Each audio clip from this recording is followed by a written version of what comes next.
Let's split up here. I'm going to check on what's happening with the Spina. You know how it is. There's some things you just need to be there for yourself. You still have energy for that, Navia? Paimon's already beat. Just head back to the Fleuve Cendre and have a rest then. Thanks for keeping me company all this time.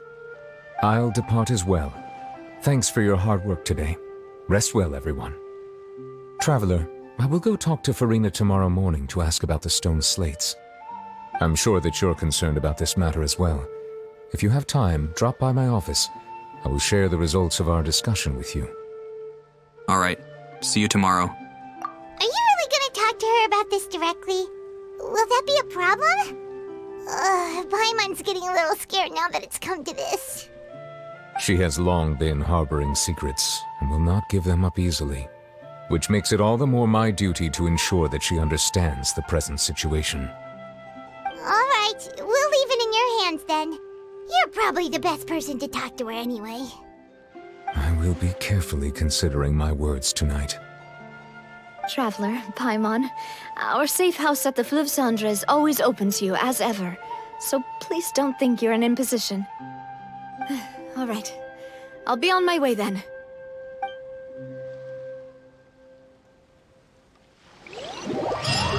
Navia and Nouvellette both depart. You and Paimon head to the Spina di Rosula base at Fleuve Cendre.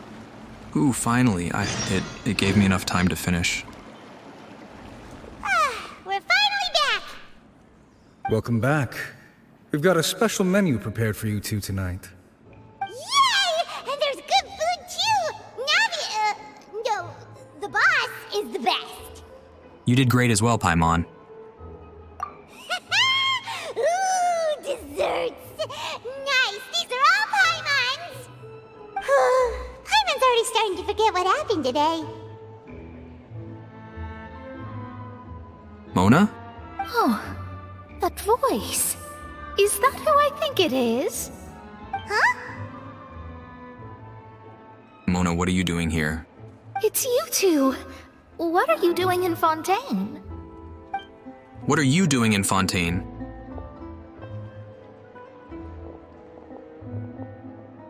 Mona?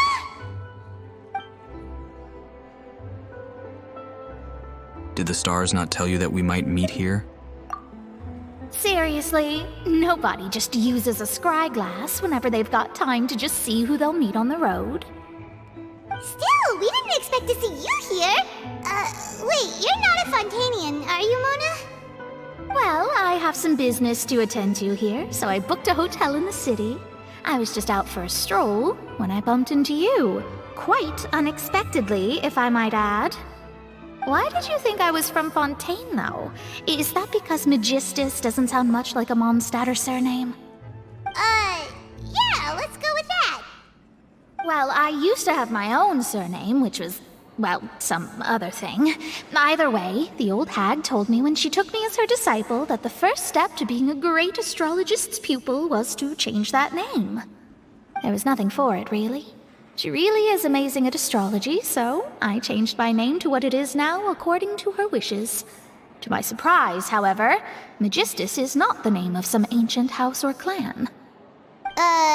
It isn't? Nope. Although it is used by us in place of surnames, it generally just means great. Wow! Imagine including a boast in your name. Wait, are you gonna have to put that into your genealogy as well? I reckon so. In any case, I'd give my disciple a name like this as well, if I were to take one. And may I ask what your master's name is? Astromancer Barbeloth Trismegistus. That's a mouthful. Whoa, that's a long one. Does it also mean great or something? My name means Mona the Great Astrologist. As for the old hag, hers is, in plain speech, the thrice-as-great Scholar of the Stars. Just take it as a title specific to astrologists. Thrice as great?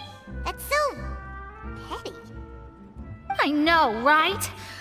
That's just how she is. She used to call herself Magistus, actually, but when she took me in, she changed her name to Trismegistus. Talk about excessive. Megistus is thus the calling card of our school, so to speak, which makes it about the same as a surname. It's all right if you don't get it. You can look into it further should you need to study astrology more deeply. How about triple strength traveler? Or triple... triple appetite Paimon. That sounds terrible! Terrible, but hilarious. But anyway, you're not Fontanian, are you, Mona? You're from Mondstadt, right? Well, I was born in Mondstadt, yes. My parents migrated to Dorman Port, and I traveled with the old hag for a while, after which I settled down in Mondstadt City. Oh, that's a good thing then. At least we know you won't be dissolved by Fontaine's waters. Speaking of that, I'm sure you're aware that a bunch of things have happened here in Fontaine, right? I know you're not a local, but I'd avoid getting too close to any water that looks strange all the same. There's something ominous about it. Well, the water, I mean. Did you come to Fontaine because of the prophecy, Mona? That was the main reason, yes. Just a while back, the Steambird invited me to take part in a panel and speak about the circulation of the prophecy as an astrologist. The invitation was sent quite early on. I don't think anyone expected Fontaine to be in this much trouble. What do you make of that prophecy, Mona? Just tell us what you think as an astrologist. Your word would go a long way to make things more certain and less scary. What I can tell you is that I'm an astrologist, and that this prophecy concerns the fate of Fontaine, even that of all Tevat. Ascertaining this is akin to reading the fortune of the whole world. I'm afraid that this is not something that just anyone can do. If I could do it, you would no longer call me an astrologist, but a visionary. But on the flip side, the prophecy is so huge and powerful that it must surely come from a powerful visionary. Its contents involve the fate of the world. Disregarding it would be a mistake. A visionary? Sounds really powerful and all, but does such a person really exist? Well, the prophecy did come from somewhere, right? Of course. The old hag could do it, and I'd bet there are others amongst those Hexenzirkel colleagues of hers who could do something similar. I need to ask her, could you help me get in touch with your master? Huh? Are you sure? All right, I'll help you. It isn't often that I see you with such a serious look on your face. I'll tell you once I hear back from her. Thank you. Thanks, Mona. You're amazing as always. Oh, well, this is something only I can do after all. So yes, your praises are quite welcome. That's the greatest of astrologists for you! Of all the people we know, you know the star's the best! Indeed, indeed. That's the spirit. Oh, sorry. I came to see what all the commotion was about. If there's anything you need, do not hesitate to inform the Spina di Rosula. Oh, whoops. Guess we were getting a little too carried away there. Well, I'll go tend to my own business now. If I receive any news, I'll be sure to come find you two again. And there she goes, quick as rushing water. And here we are with the Spina guy giving us suspicious looks. Well, we were making a ruckus. Try keeping it down next time, Paimon. If Paimon hadn't spoken for you, it'd be you getting all the weird looks! The things Paimon does for you! All right. Thanks, Pai. You know what, Paimon? No, not thanks. I'd like to speak for myself, but I'm not allowed to. That's more like it.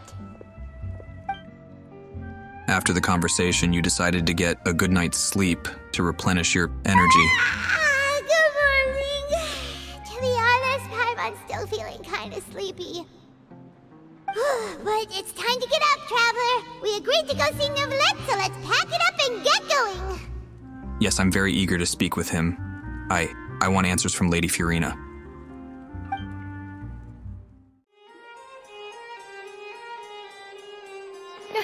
You're here!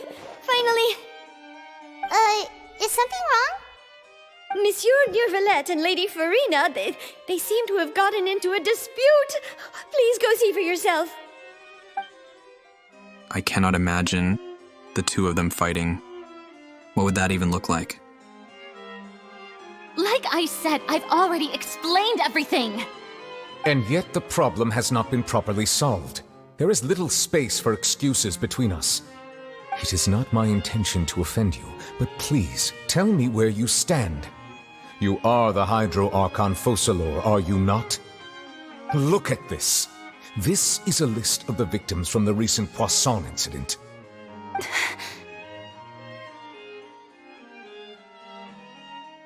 You mean they're all... We did not arrive in time to avert this disaster, and I will not have it happen again. I will say this once more. You must tell me everything you know. Yesterday, I found 3 stone slates in some ancient ruins near Poisson. Do you know anything about those? Seriously? You're questioning me like this is a court case now. I don't know anything about that. But you found them in some ancient ruins, you say? That's correct, which is why I came to ask you some questions. There should have been 4 slates, but one of them was missing. The other 3 feature different images that seem to correlate to the prophecy. The prophecy? The second of these slates depicts the previous Hydro Archon Egeria kneeling before a floating island in the sky, as if confessing something. Do you know nothing of this either? I don't. I've never seen such slates. I'll ask you again. Do you really have no information regarding the previous Archon? My deciphering of the slates indicates that the Hydro Archon Egeria once had to confess to, or apologize for, a certain sin. If anyone would know about it, it should be you. All gods don't have the same secrets, you know. She was herself and I'm me. Is it really so strange that I know nothing? I understand your concerns, but I'm sorry. I just don't have anything to tell you. So you know nothing at all? You're like an empty skull? Forgive me for saying this now, Lady Farina, but I have long known of your various secret investigations into certain matters. There are several indications that you have been investigating the prophecy on the sly. This is not strange in itself, considering that you are the Hydro Archon. But it is strange that you should also claim to not know any of Egeria's secrets, as well as do nothing following your inquiries. You have never been as superficial as you have presented yourself to be, nor are you a fool. And yet, your behavior is very inconsistent.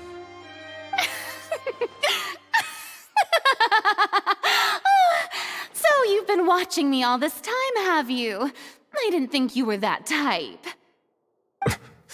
You... Well, since you know about my secret investigations, then you should know I'm actually working to take care of it. There's no point questioning or suspecting me. You're the Eudix, but you're still my subordinate. You should be following my lead. But you're not going anywhere! Just trust in me. You're Archon, and do as I say. Never mind whether you can truly convince yourself to or not. It'll all turn out fine.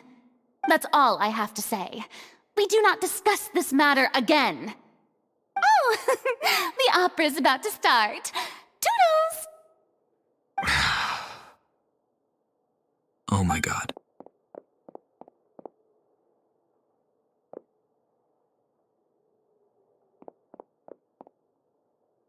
Did Farina not notice us standing by the door? Wonder what's up with her. She was smiling. Huh. She didn't seem in the mood to care if we were listening in or not. She seemed to be deliberately hiding something. She seemed to be deliberately hiding something. I assume you've been outside for a while now? We heard everything. Oh! You noticed! Seems Farina didn't even realize we were here. She was in a great panic, though I cannot discern the reason. Our discussion reached impasses time and again, a state of affairs that we cannot allow to continue. Still, I do not understand. Dialogue is the basis for understanding, so why did she keep refusing to engage? I'm afraid questions alone might not suffice. We need to make her understand how dire the situation actually is. Everyone in her inner circle has noticed that she is hiding some secret. The issue is her attitude. I fear that she will not reveal anything unless absolutely forced to. We may have to create a situation in which she will have no choice but to speak. Oh? Like what? Normally, people will only reveal the truth when standing trial. Perhaps we must have the Hydro Archon experience just such a scenario. But Farina's seen so many trials, and she's really good at dodging questions. How do we make sure that she won't just slip away at the first chance she gets? We will need to consider this thoroughly, join forces with various parties, and then do what we can. If at all possible, I would prefer to recuse myself from this affair, but we must prevent the prophecy from coming to pass. This may be cruel to her, but all Fontaine is in crisis. The information a god possesses is too precious, and so we must take a chance on this. In that case, we will need help. But who will lend us their aid to do such a thing? Oh, I think I know who to call. Who? A few days later, on a boat somewhere in Quiet Poisson. See, this is like 2 seconds of dialogue, and yet I get all the time in the world to read it. But when it's a paragraph, I get 2 seconds. I don't understand. Well, that's everyone, huh? Speaking of which, it was pretty smart of you to think of hiding here. Poisson was just involved in a disaster, so it's presently devoid of people. That naturally makes it the best choice. And here you are drinking tea like it's the most natural thing in the world, huh? That's what family should do. Sit and enjoy a leisurely time together. It's nice to enjoy tea here, you know? Care for a cup? No, thank you. Lend me your ears, everyone. Or perhaps one of you might like to start us off. How about you, friend? Me? No, I don't think I can. Then, how about you, good sir? I fear that I will cause the mood on this boat to become as somber as it is in court. Well then, I guess we're lucky we've got a local like me to organize things. Wonderful, the spotlight at last. I guess I'll be facilitating things from here. That was a little long-winded, don't you think? Oh, you might be right. Anyway, to cut to the chase, our friend here, the Traveler, has brought us together to discuss something. As for what that is, well, let's start by saying that we'll be pooling our efforts together to create a series of traps. Traps, you say? Oh, how intriguing. Well, it's just an expression, really. One that I just learned from Chlorand, and used on the spot. So, let's invite her to explain in detail. A round of applause, please. Huh? Didn't you say that you would be facilitating this? Oh, come now. Your work doesn't involve much public speaking, right? This is a good chance to practice. You might even pick up some fancy oratory tricks to impress your boss with in the future. I see. And what does my boss say? He is glad that you consider him your boss. Do go on.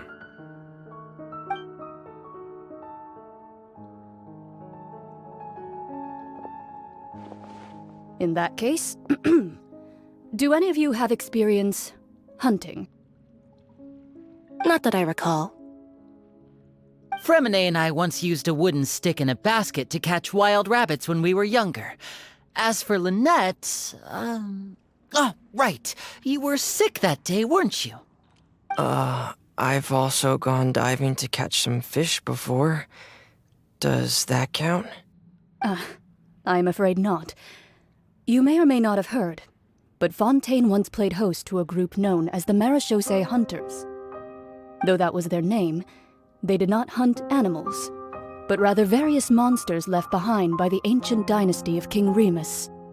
Today, Fontaine's monster population has already thinned greatly, so the hunters have blended back into society, taking up arms in other lines of work. They even left a unique methodology of hunting in their wake. A trap comprises of the following components: bait, a trigger, and a containment device. Sometimes a lethal implement will also be necessary to deal with the prey. So, if we were to build a trap together, right now, what would you choose to build it with? For me, I would prefer something basket-shaped. Pigeons and rabbits will see the bait and naturally enter the snare. Our line of work requires a deft hand, and we're some of the best in the industry, so you can count on our techniques. You used some of those techniques while moving the people of Poisson, didn't you? My subordinates mentioned that you even performed some magic for the bawling children. Yes, and I even managed to gather some intelligence in the meantime. I'm quite the multitasker if I do say so myself. I'm afraid I can't claim that as my strong suit. I prefer more stable methods, like placing bait in the water and waiting for the fish to come within reach. That's the kind of method I would count on. Calm and steady. Exactly the kind of person who would catch loads of fish. And I can be their assistant. With discretion, I'm sure. I'd probably use some sort of mechanical animal. Papa once bought me some small clockwork squirrels, mice, and such. When placed in the forest, they can attract others of their kind. I remember that you liked those too, didn't you? I did. And that would be a good way to go about it. If they're realistic enough, animals of the same kind will follow them all the way to the trap. What about you, Monsieur Neuvillette? I fear I do not have any related experience. That makes sense. You usually solve problems directly, without the use of any such tricks. But I do have one more question for you, Monsieur. If we were to create a trap now, how would you design it? I would like for it to be effective, but bring no harm to the prey. A more gentle trap would be ideal. Kind, as always. However, our intention doesn't necessarily change the containment device and the type of implement we need. If we wanted to kill the prey in one strike, we would need a powerful implement.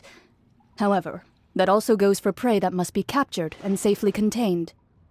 Wait, why's that? Only a hunter who's a true expert at subduing their prey can snare it without harming it. The line that divides life and death is often exceedingly thin. So are we going hunting together? Huh. We hadn't thought of seeing ourselves as hunters. It kinda works, but maybe it's still not the best metaphor. If our means of capturing and dealing with our prey is to put them on trial, then the hunting metaphor is actually quite accurate. But we shall require much more courage than any hunter to judge a god, a being whose seat is an exalted throne. That's right. Oh, so that's what's going on. Sounds very interesting. Cloran's hunting metaphor was just that, a metaphor. You will not call this a hunt because that is not what you should be, what you should, nor has the relationship between you and Farina reached such a dire stage. What you need is simply the secrets she is keeping. Attempting to take her secrets is an act of sacrilegious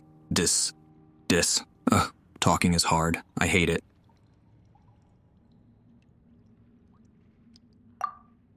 There is neither hunter nor prey, but there must be a trap. That is what you will need. Geez, that was a lot of dialogue. Good God. Ugh.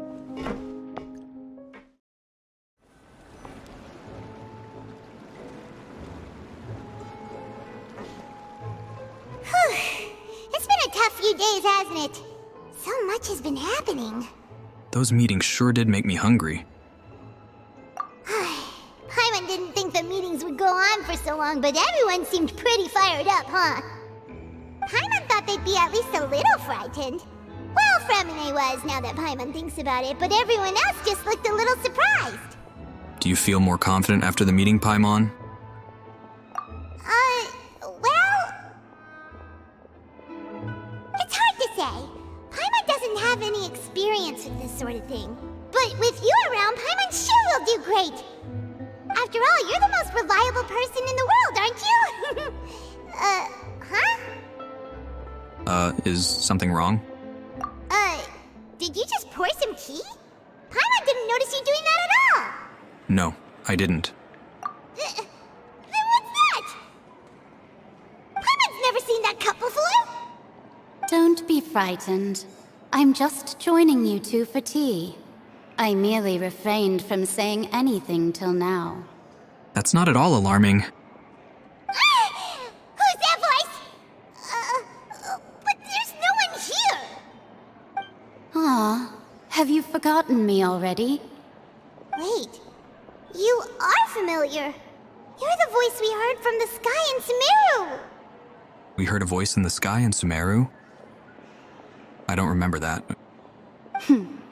The voice from the sky, I fear that description is wrong. Though, not completely wrong. You're feeling lost now, just as you were feeling previously. I sensed that confusion and thus came to you. Guiding people is an irresistible hobby of mine, after all. Who are you? And what do you want with us? Consider me a passerby, just accepting a commission from my friend's disciple on a whim. Interesting. Friend's disciple. So this is one of the friends of Mona's master? The enigmatic N of the...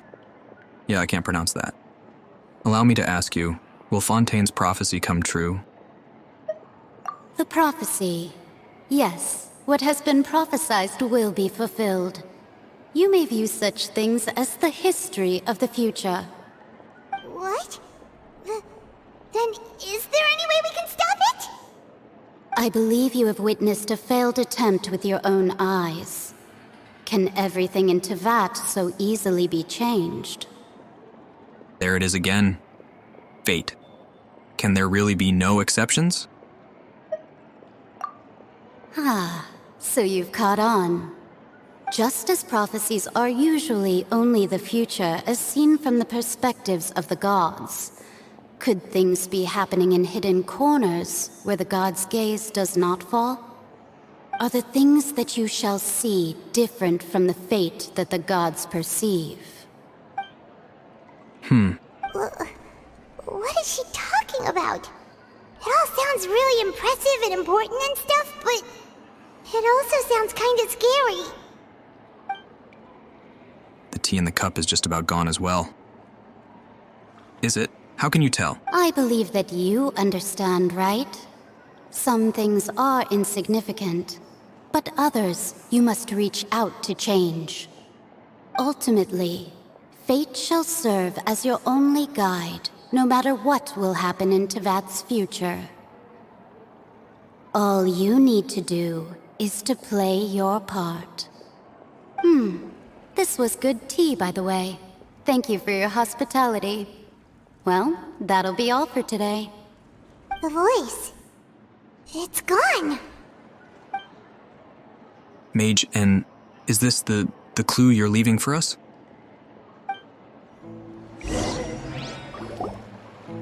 The unexpected news leads to Compla.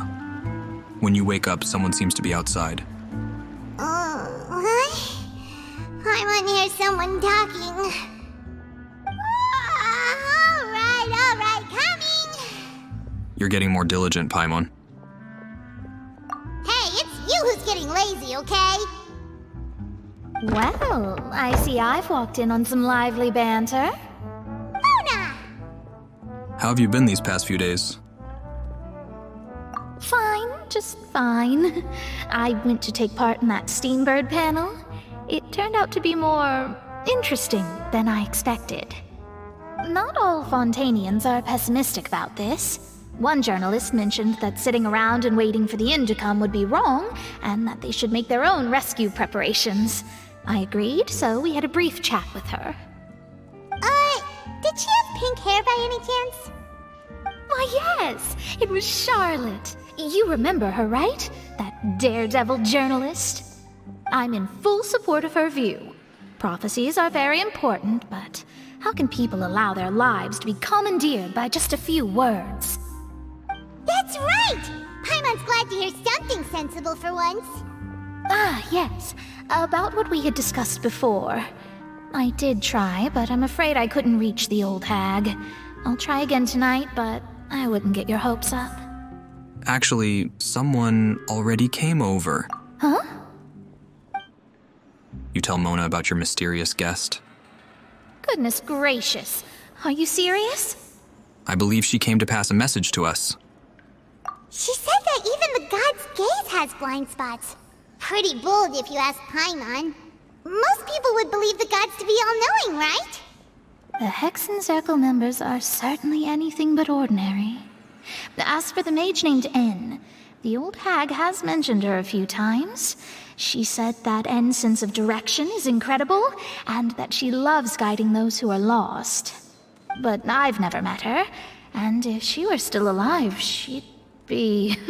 Well, suffice it to say that the hag's at least a few hundred now, and N's been around for longer than that.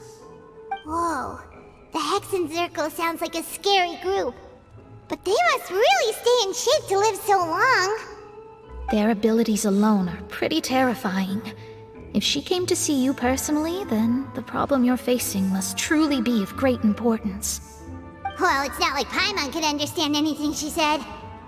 Yes, she was quite cryptic, but I suspect she means that there is still a way to turn things around. She didn't say when or what that would be, though, so...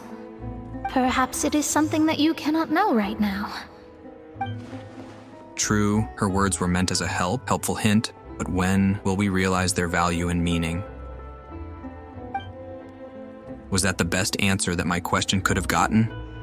Traveler, Paimon, are you two all right? Oh, we're fine. We're just a little down right now.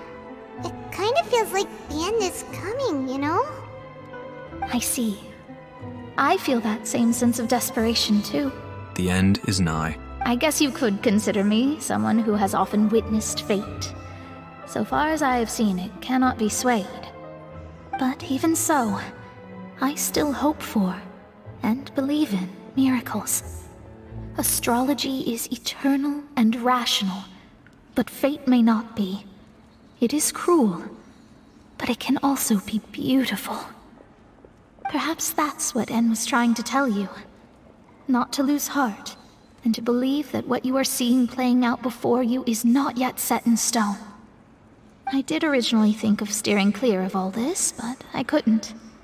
Even if this is all futile, I still wish to help everyone. If we don't struggle to the last, then how can we face the end when it comes? Huh. You do have a point. There I go, talking about astrological principles again. Sorry about that. The moment I start talking about work-related stuff... I need to get going. Don't worry about it, Mona. And thank you. It was worth trying to comfort you, even if only a little. I believe that you'll help those who are struggling in the same way I did. I suppose that might be why we always seem to meet by coincidence.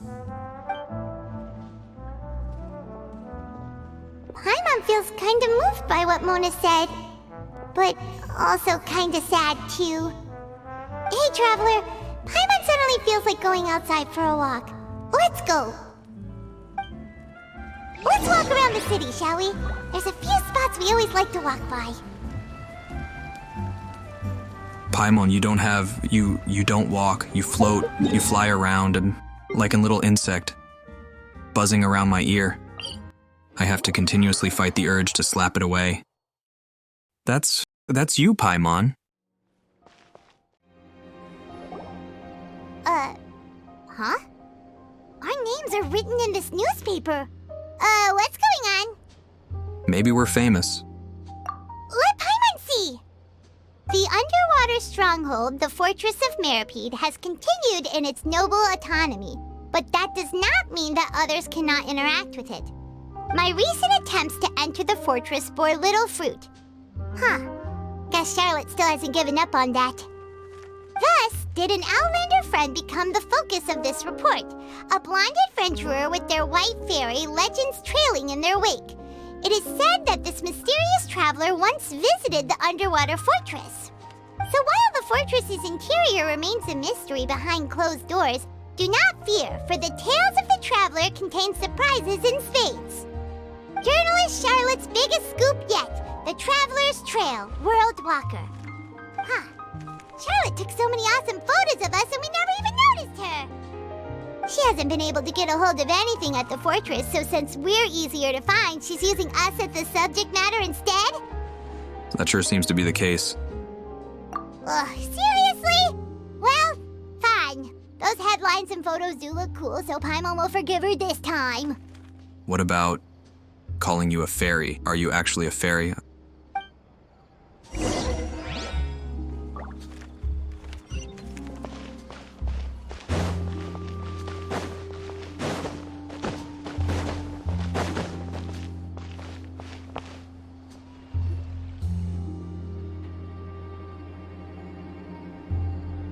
We're here! Paimon's hungry. Should we go in and get something to eat? I've been hungry, Paimon. I mentioned that hours ago.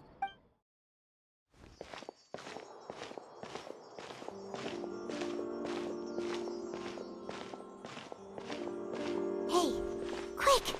Look! That's the limited edition only 16 slices a day cake! It hasn't already sold out for the day. It was so delicious the last time we tried it! Despite the tense situation we were in, let's give it another go. Paimon's sure it'll be great! We can't let anyone get ahead of us. One slice of cake, please. Someone showed up after all! Oh, wait, you're the one from the Palais Mermonia. Oh, are you here to buy cake too? It seems Monsieur Nervalette was right. You really can eat. Wait, did he really say something like that? He's sick. He's twisted. He gave us a cake and then sent us to prison over it. That's right. Even he has his own preferences when it comes to food. As for me, I love the cake and coffee here. Do you come here often? Usually every day. Every day? It's part of my daily schedule, apart from work. I shall have my cake and coffee. Then what if someone told you one day that this place would be closing soon, and you wouldn't get to eat cake here anymore? What would you think? But why would it close? Well, Paimon doesn't know either, but maybe the waters will rise tomorrow. You know, like in the prophecy. Oh, the prophecy.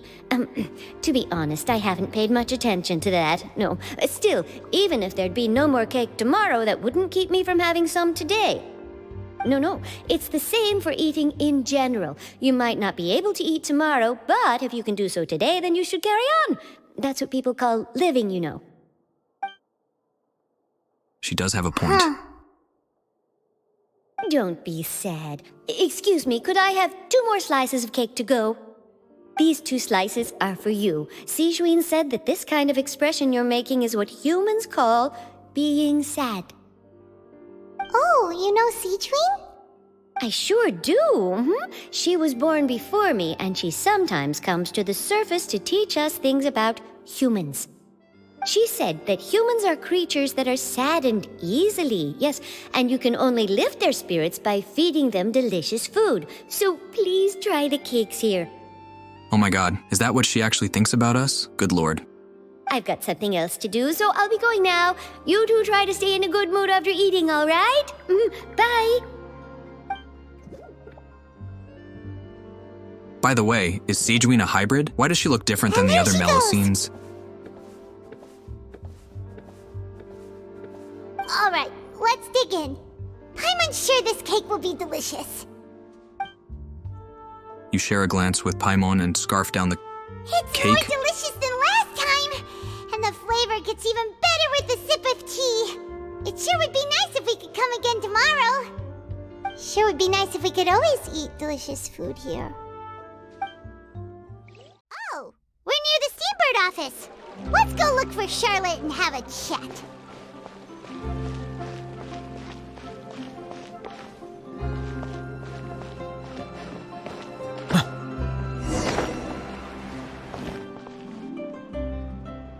Wow! If it isn't the Traveler and Paimon! Oh, article I wrote about you? Ha! You've got some nerve! You just used us to make some quick mora!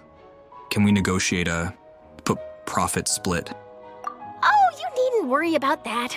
I heard that you were in Poisson some time back, so I sent you a letter to discuss just that. It appears you didn't receive it, though. It's all right, though. I've set aside the amount intended for you. I've even set the table with some food. Really? Oh, you're the best! We literally just ate. You're almost a little too easy to win over, Paimon. If I were a journalist with ulterior motives, you'd be in trouble now, you know. Oh, Paimon knows you're not like that. Still, what brings you here all of a sudden? Were you looking for me? When Mona mentioned you, we thought of coming to see you at work. I see. It seems you've already bumped into Mona here in Fontaine. So she mentioned me? What did she say? She said that you're a real daredevil of a journalist. Nice. In which case, can this daredevil journalist dare to request an exclusive interview with the legendary Traveler and Paimon? No. Huh? So your article in the paper today doesn't count? Oh, of course it doesn't. That was more like live photography. What I'd like to do is dive deeper and ask you to talk about the things you've seen and experienced. You seriously want to interview me? Yeah, are we even qualified enough? What, to be interviewed? If I say you're worth an interview, then you're worth it. But not right now, of course. I'll need a few days to prepare. Oh, in that case, we'll just chat when you have the time then? Oh, so that's a yes? Ooh, splendid! I'll tell the editor-in-chief immediately. I'll have to apply for lighting, a venue, some props, and... Whew, so much to get done now. Talk to you later. Wait, Charlotte, Paimon's still got a question for you. And what's that? If, just for example, Fontaine were to be flooded tomorrow, what would you do today? Huh, that's the prophecy you're talking about, isn't it? I mean, I do hear about it often, but I've never once thought that the day could be tomorrow. If you're seriously asking, then I might try and think of a way to leave Fontaine. Oh, but I'm still a journalist first and foremost. That means I have a duty to be reporting from the scene. And secondly, I wouldn't forsake my homeland that easily.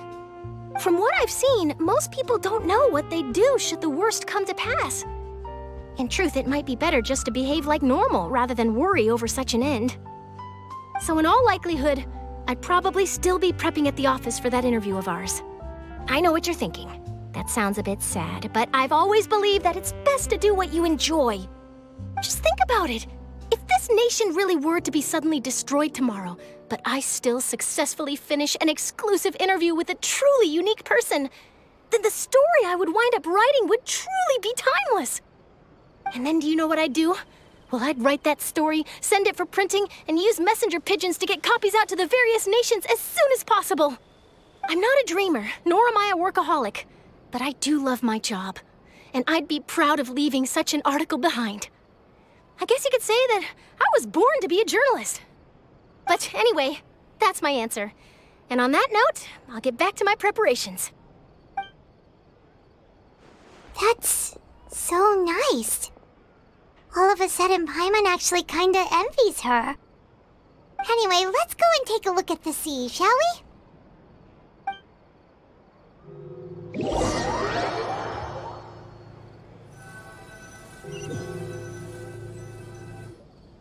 The sea breeze and scenery can be a pretty soothing combo, huh?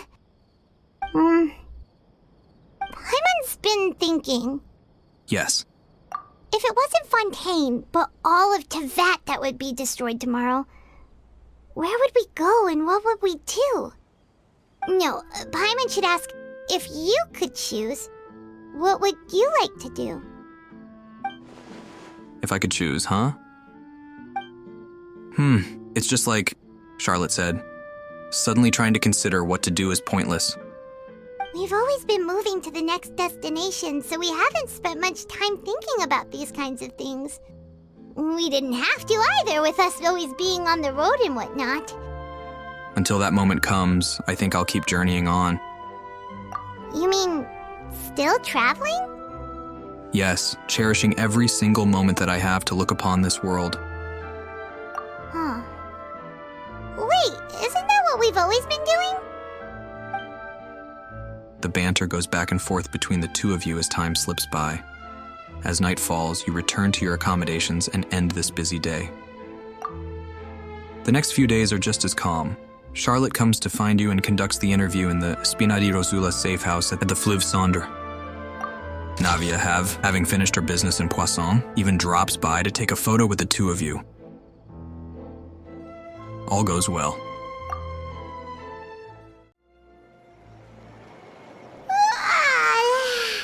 Feels like you'll grow mold if you stay here long enough. Oh my god, Paimon, that's hilarious. But it's still better than the Fortress of Meripede, that's for sure. It's not only damp there, but salty too. Ah, so the two of you are still here. Wonderful. Oh, you're from the Palais Mermonia, aren't you? Yes, I'm Isadora. Monsieur Nervillet sent me to look for you two before. I heard that afterward you went to the Fortress of Meropide. So, are you under the impression that we might be wanted criminals? Not at all. I'm well aware that you're friends of his. Actually, I'm here to pass along a message from him. Did something happen? Yes, inside the Opera House. The Maréchaussée Phantom has declared the incident a small-scale riot. What incident? A riot? Well, that said, I don't personally think it was that serious. Lady Farina was watching a performance at the Opera House, and while she was resting during an intermission, some other audience members suddenly started harassing her, loudly accusing her of doing nothing about the prophecy crisis. And before she could respond, others started to join in. The crowd continued to grow, and protests against the Hydro Archon started to break out.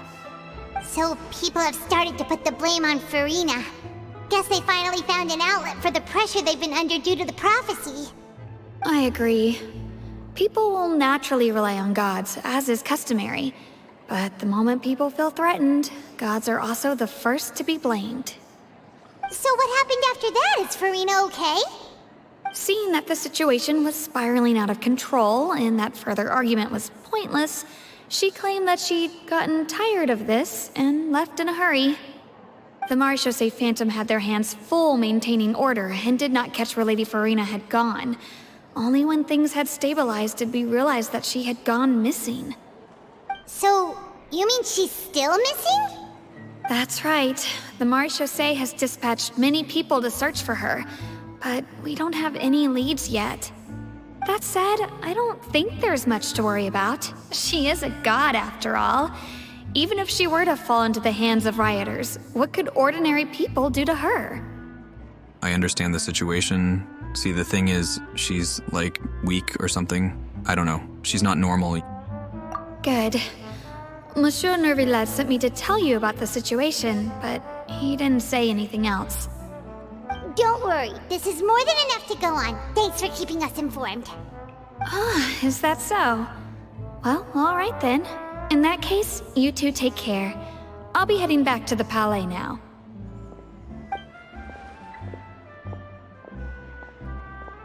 Well, sounds like we should hurry over to Poisson then. You sure caught on quickly. If we know Farina, she won't try to fix things in this situation. Instead, she'll look for a place to wait out the heat.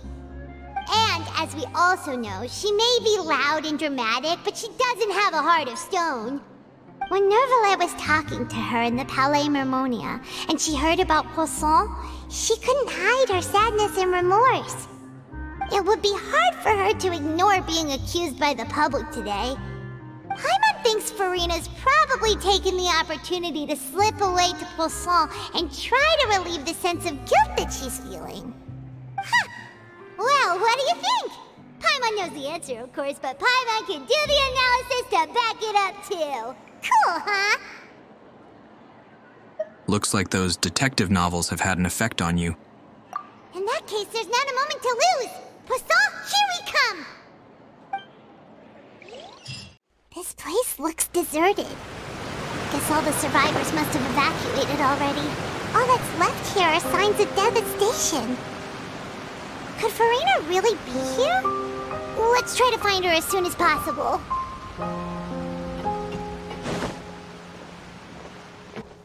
Damn it.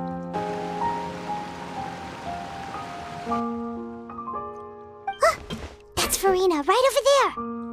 She really is here all on her own. Shh, stay quiet.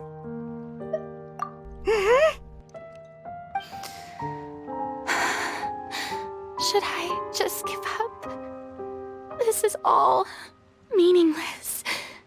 What was meant to happen did happen after all. Everyone's dead. I'm sorry. I'm so sorry. Give up, Farina. There's no point in holding out. I'm sorry. But what can I even do other than to repeat meaningless apologies over and over? Farina. Who's that? Don't worry, Farina, it's just us. So it is you, blonde traveler from another land. Why, I almost thought you were someone from that mob of my ignorant subjects, come to kneel and beg for my forgiveness. Farina, you were crying just now, weren't you? The tear stains on your face are obvious. What do you mean, tear stains? Oh, I remember. The show at the Opera House earlier this morning was so moving. I'm still trying to process it. Can you go 2 seconds without this whole over-the-top persona? It's awful. Absolutely unbearable. Who did that uncivilized rabble think they were, disturbing my enjoyment of the arts? They even dare to tout their Archon. I must teach them a lesson. I can just imagine their twisted and frustrated faces once they realize that I'm nowhere to be found. Oh, and I'm sure Nouvellette and those people from the Marche Chaussee Phantom are freaking out right next to them, too.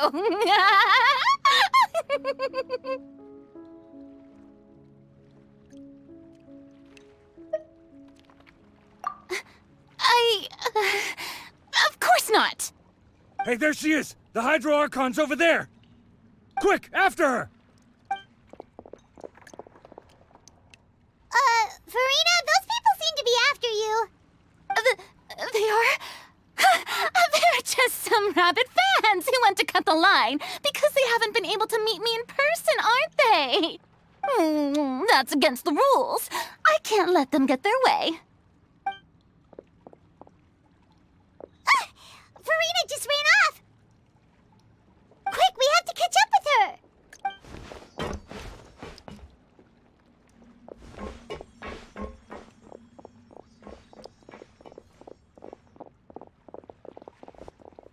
I don't know. This seems a bit odd.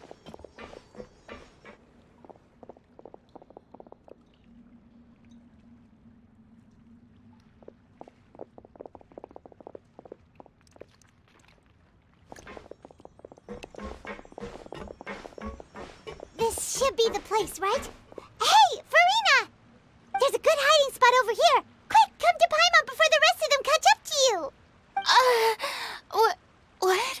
What is this place? Hurry, they're almost here. Fine. I suppose haste is warranted. Lead the way.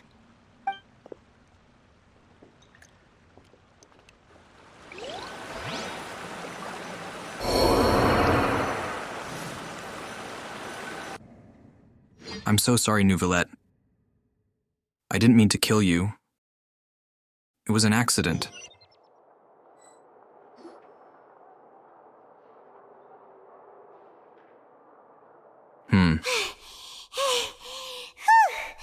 Paimon's exhausted.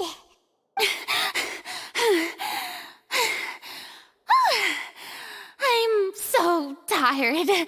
I totally thought they had caught me. No, I mean, I merely gave in to the sheer enthusiasm they displayed.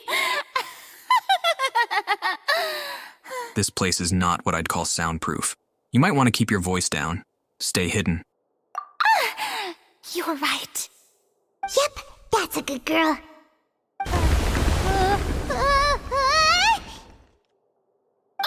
What's happening? The ground's shaking. Is it an earthquake? Another disaster's just struck ISIS, suspect. Yeah, a quake of this kind preceded the flooding in Poisson, didn't it? It can't be. It's happening again. Well, there's no need to worry too much about that. Novelette's made some emergency plans, so the evacuation should go a lot smoother this time. Yeah, I hope you're right. But the people of Poisson, they've already... Has Farina finally reached her limit? Now that she's talking about her actual feelings, she's starting to look far less stiff.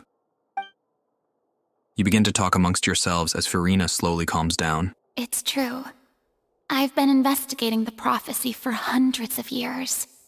I once had informants all over Teyvat, searching for clues and feeding information back to me. I've tried all kinds of ways, too, to hold back the sea. Anything to keep the coastline from advancing. But all my efforts proved to be futile in the end. Really, the truth has been clear to me for a very long time. We cannot make an enemy of the divine. No matter what we do, the will of the heavenly principles will have its way, and the prophecy shall be fulfilled.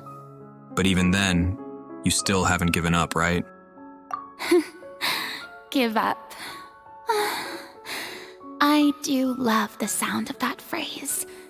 It would mean finally coming to terms with fate, but also for me to finally be free. But that would also mean that all hope would disappear. Indeed. I've thought about giving up so many times, especially after we almost lost Poisson. Fate is really unreasonable, isn't it? It has no heart and obeys no rules.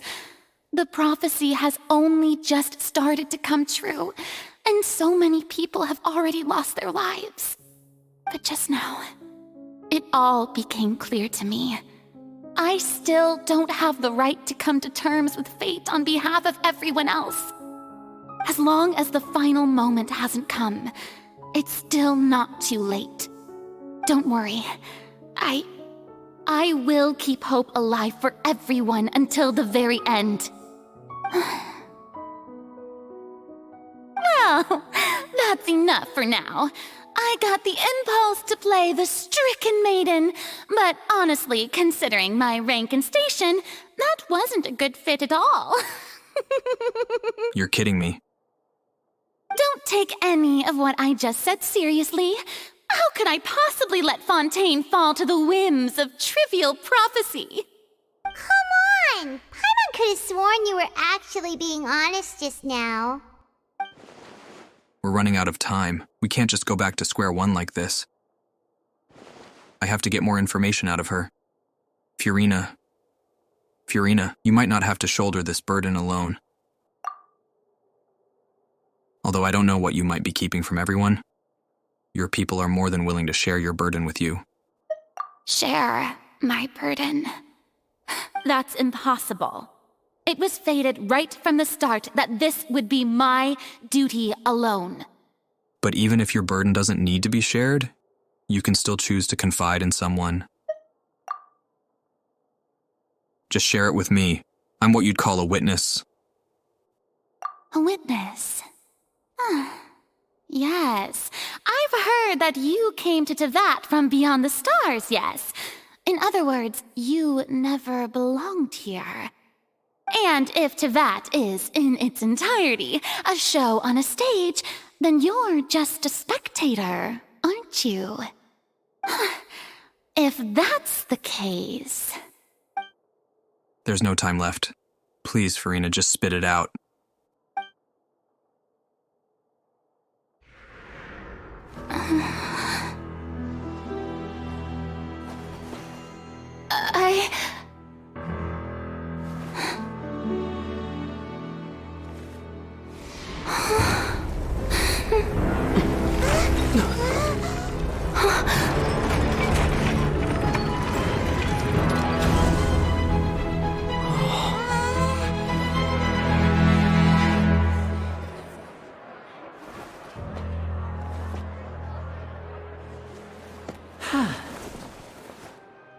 That would be my nightmare, finding myself on stage like that. Ladies and gentlemen, this concludes my opening performance. Now, without further ado, we may proceed to the trial of our god. So this is what it is. Yes, you deserve praise for the effort you took to raise the dramatic stakes. Do not forget, however, that I am Focalor, the god of justice, the embodiment of justice itself. Does it not strike you as even the least bit absurd to bring the very concept of justice to trial? May I interpret these words as your refusal to stand trial? In that case, you will have the opportunity to defend your honor through a duel. You would draw your blade against a god? It would seem so. I see. It seems like you have made up your mind.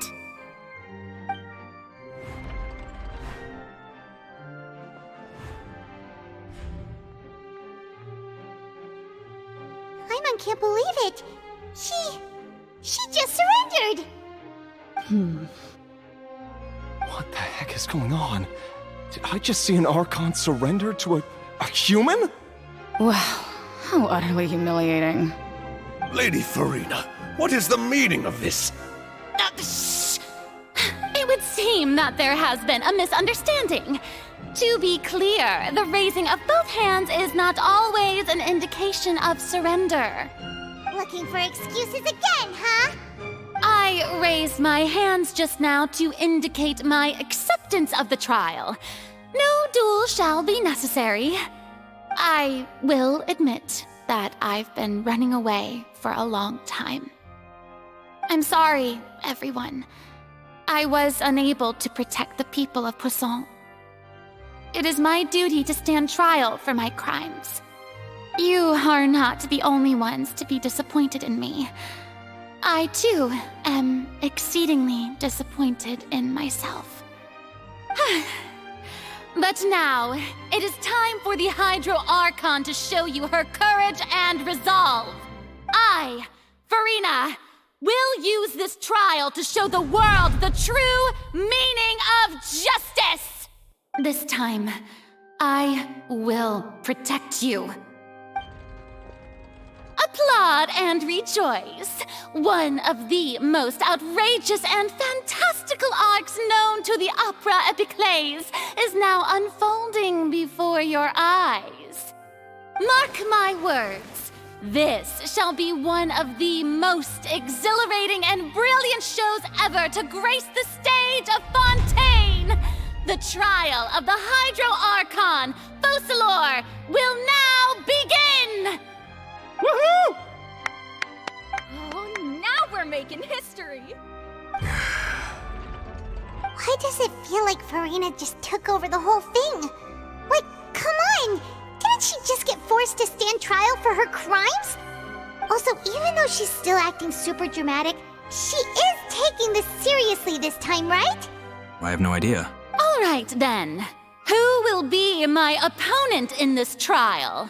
The court asks the prosecutor to please take the stand. Thank you, Your Honor. Is that so? Very well.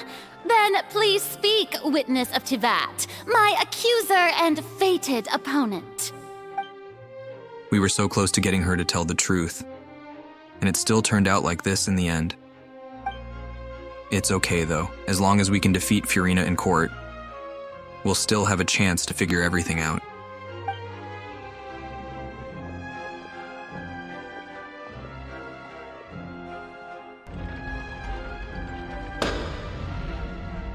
Also, please allow me to ask, as a final question before the trial begins. Just how much work did you do to force me onto this stage? Well, we did do a lot of prep after the meeting that day. I can go over the tasks assigned to the Spina di Rosula, since they were rather straightforward and easy. Navia, the president of the Spina di Rosula. Most of the people who participated in the disturbance this morning were my subordinates. They changed into plain clothes and came to the Opera House as regular audience members, waiting for the perfect opportunity to incite insurrection against you. The people's resentment against their Archon has been building as more and more of the prophecy is fulfilled. A spark was all we needed to turn smoldering anger into a flame. Moreover, according to our understanding and analysis of you, when something like that occurred, you would likely flee the scene and head to Poisson by yourself. So, we arranged for a second group to lie in wait there. So, you mean the ones who scoured the settlement for me were also from the Spina? And their goal was to force you to step into the giant magic box so you may personally participate in the greatest magic performance in all of Fontanian history. That's right. That house was a magic box, rather than someone's residence. As the super ultimate version of the setup that I used when I first performed at the Opera Epiclese, the volume of the box was increased by a whole order of magnitude, and the distance it traversed was the entire gap between Poisson and Araneas. Its cargo, of course, was an Archon instead of a human. My thanks, Farina. Without your help, we could never have pulled off such an extraordinary performance. You're welcome? Of course, this performance was only made possible with Father's support. The House of the Hearth spent a massive amount of labor in Mora to pull this off. We had to select a location, construct the giant magic box, dig a tunnel, and open up a path through the water. It was a lot of work for all of us. So, in other words, the earthquake that we felt within the giant magic box was just a normal tremor from the transportation of the whole house? That's right. It wasn't a sign of another disaster to come. Sorry about that. We deceived you back there. Then, I can guess Nervilette and Cloran's parts. You gathered a crowd, prepared a stage, and made sure that the champion duelist would be immediately ready for a fight. Also that as soon as I appeared on the stage, the trial may commence without a hitch. Am I right? Yes, that is correct. Well, Clorand, I must commend you for your courage. Only the most outstanding champion duelist in all of Fontaine would accept a duel with an Archon without flinching. But what if she'd accepted? Thank you. As for you, Traveler, I suppose your role was to keep me distracted with conversation once you found me in Poisson. You'd make sure that I didn't notice anything amiss before revealing yourself as my prosecutor once we'd arrived onto the stage. No, you guessed wrong. Oh? My mission was to give you a chance, one last chance. We hoped that you'd share your secret with us before the magic box arrived onto the stage. Is that so? Then I suppose I must have missed my final chance. It's fine. It matters not. What's done is done. The stage is already set, so there's no reason to disappoint the audience. Let's see this trial through to the very end. Yeah, the only thing we can do now is judge the Hydro Archon. Still, I can't help but be a little bothered by that conversation earlier. What did Farina want to say to me right before we arrived on stage? Sir Prosecutor, please allow me to pass this along. This is a document that Miss Charlotte applied for and received permission to share with you during the trial. According to her, it should speed up the proceedings. Huh? Charlotte wanted to give us something? Oh, so she's here too! Hey, Charlotte! Oh, let Paimon see. Isn't this the exclusive interview that she did with us before? So she's already finished it, huh? Oh, wait. Then that means this document is a perfect timeline of everything that's happened ever since we stepped foot in Fontaine! So in other words, we can refer to this anthology of evidence every time we want to use something from our journey as evidence for an argument. It's a super practical gift. I never would have thought of using it this way. Let's quickly confirm the information in it. Just think of it as a refresher, all right? Oh, good God, please tell me we're not... Jesus, yeah, I'm going to end it here. I've been talking for an hour. My throat is getting dry. This is the most I've spoken in a while. My voice needs a break.